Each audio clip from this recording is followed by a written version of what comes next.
আমার জন্য অনেকবার বাইরে গিয়ে ডাক্তার দেখানোর কথা হয়েছে, কিন্তু ওই বিজনেসের কাজে, আমাদের এনজিও পরশের কাজে এতই ব্যস্ত থাকতো যে আর যাওয়া হয়নি। পরশের কাজটা ঠিক কি? এখানকার অল্প বয়সী আন্ডার প্রিভিলেজড মেয়েদের নিয়ে। শুধু মেয়েদের নিয়েই কেন? কারণ পাহাড়ে মেয়েরা সব থেকে বেশি নির্যাতিত হয়, তাদের সিকিউরিটিটা সব থেকে কম, সারোগেসির প্রস্টিটিউশনের রেট পাহাড়ে সব থেকে বেশি, তাই পরশ চেষ্টা করতো তাদের একটা সুস্থ জীবন দেওয়ার। ইমনকে সন্দেহ হয়? ওই তো প্রথম দেখেছিল। ইমন আমার বোনের মতো স্যার। ও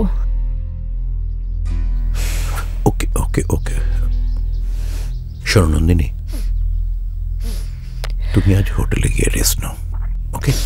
আমরা কালকে কথা বলবো। আর যদি এর মধ্যে কিছু মনে পড়ে তাহলে আমাকে ফোন করে দিও, কেমন? টেক রেস্ট, যাও।